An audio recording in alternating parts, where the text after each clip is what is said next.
to stop it. We're not stopping anything, Shaw. We're going home. Yannick, if you don't stop it, there won't be any home to go back to. Okay, people, let's review. Now, let's be honest with ourselves. The Alien series has not had any significant relevance since the second film was released in 1986. Therefore, it hasn't had any relevance since before I was born. Alien 3 sucked, Alien Resurrection sucked harder, and the AVP films, they just don't exist. Fuck them. With that said, if the creator of this fucking franchise cannot bring it back, then there is just no hope. No, there is another.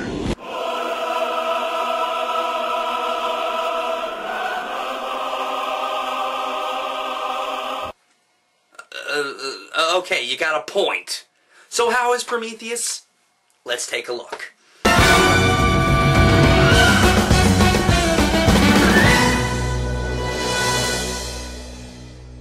Welcome back to Filmmaster Reviews. I'm Adam J. Now, I've made it clear many times, I am one of the biggest fans of the first two Alien movies that you will ever find. Alien is my favorite horror movie. Aliens is just my favorite movie of all time. So, needless to say, I haven't really appreciated the last 4 Rochambeaus I've received from this franchise.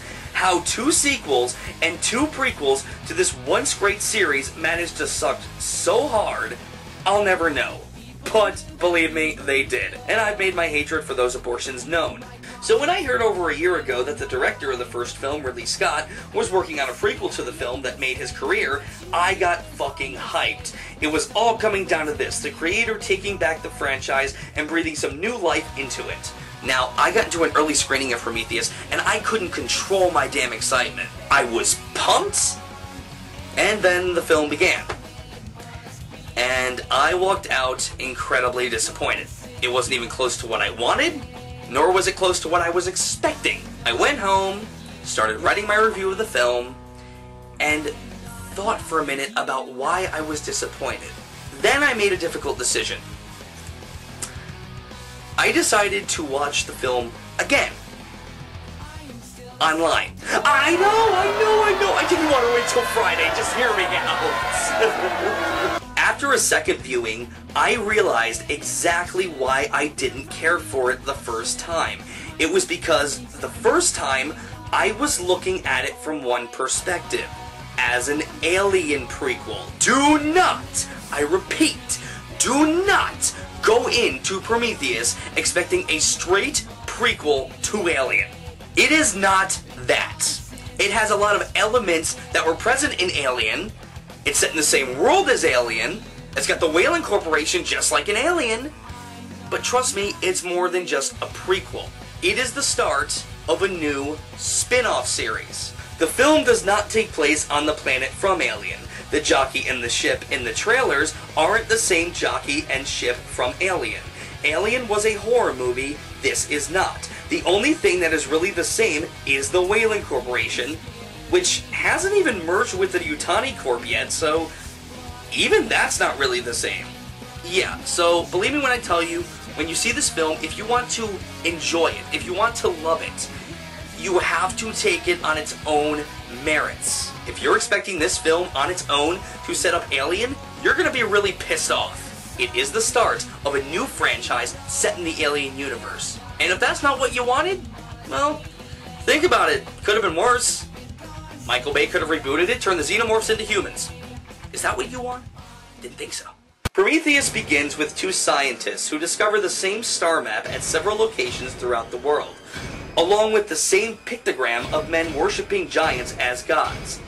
Believing that the human race may have been engineered by these aliens, the scientists receive funding from the Whalen Corporation and set out to find the planet that the star maps are leading to. When they arrive on planet LV-233, not LV-426, they find the answers they wanted, but at a serious price, which may end up with none of them ever going home. Ridley Scott has crafted an interesting original piece of science fiction with Prometheus, trying to answer the questions of where man's origins began and who created us to begin with.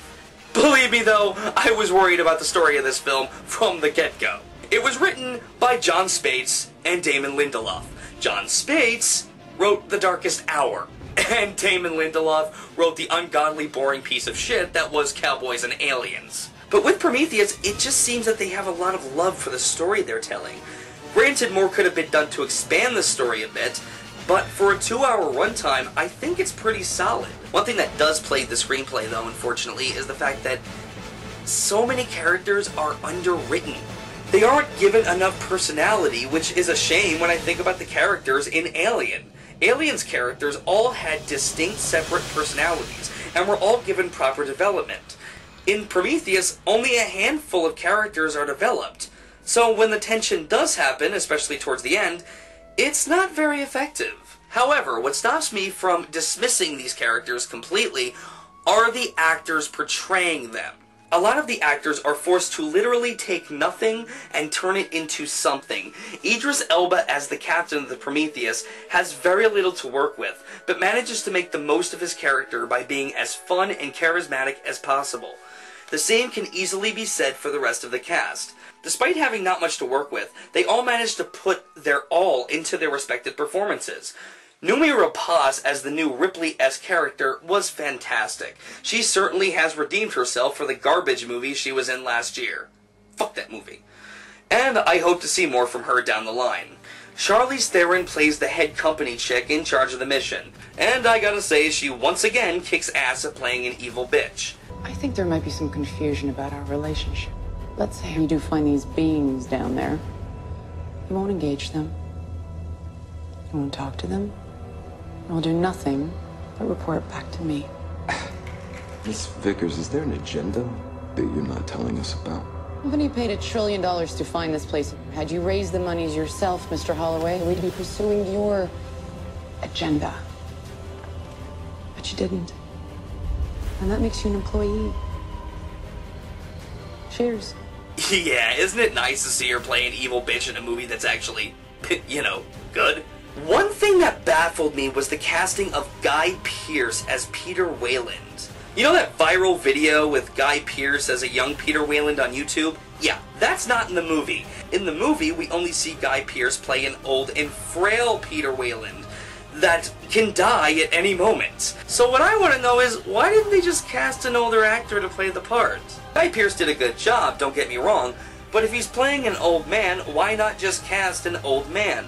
The prosthetics on Pierce's face just kind of make him look silly, and it's a little difficult to take it seriously when I know it's a young guy playing a 90-year-old man. But in the end, the performance that steals the show is Michael Fassbender as the android David. Yeah, just on a side note here, did anyone else ever notice that the androids' names are in alphabetical order? Alien had Ash, Aliens had Bishop, Alien Resurrection had Call, and now Prometheus has David. Oh, I don't have a point, I'm just asking. Yeah, anyway. Fassbender steals every scene he's in. He's easily one of the most enjoyable actors working today. David himself is one of the few tightly written characters in the film, an android that wants nothing more than to be accepted as a person rather than a robot. I think we wasted our time coming here, don't you? Your question depends on me understanding what you hope to achieve by coming here. What we hope to achieve was to meet our makers, to get answers. Why they even made us in the first place. Why do you think your people made me? We made you because we could. Can you imagine how disappointing it would be for you to hear the same thing from your creator?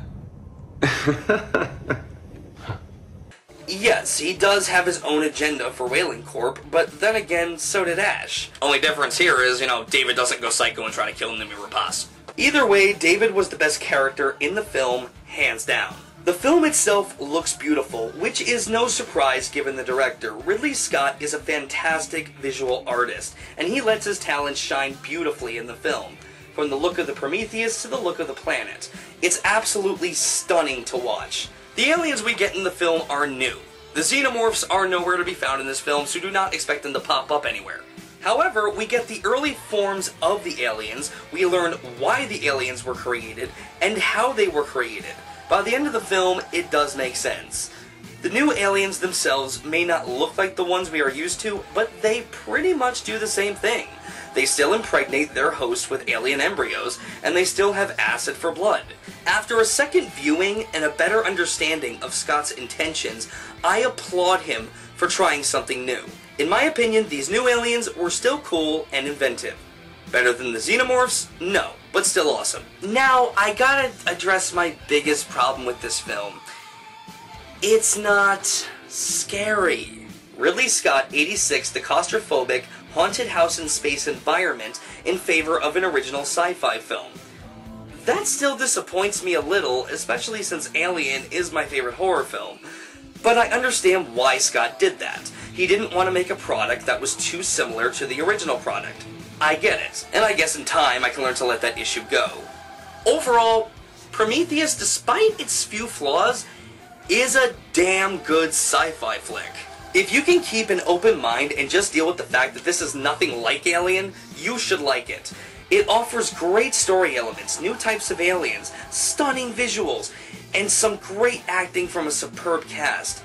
Is it better or even on par with Alien or Aliens? Well, no. But you gotta think, Alien and Aliens are two of the best films in their respective genres. If not the best films in their respective genres. Maybe Prometheus isn't supposed to top them at all. Despite being set in that universe, maybe it truly is just meant to stand on its own. Either way, that's exactly what it does. It's the dawn of a new franchise within an old universe. And that's okay.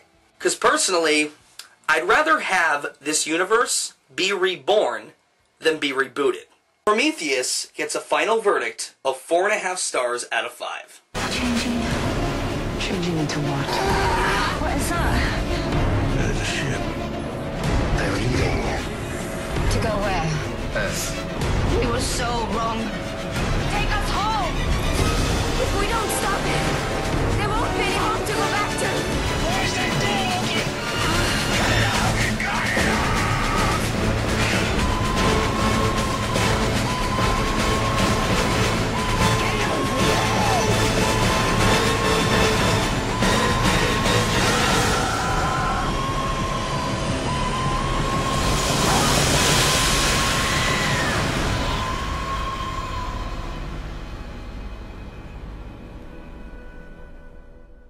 Do not bring that trash up in here, motherfucker. This is my house. Take your sticking paws off me, you damn dirty ape!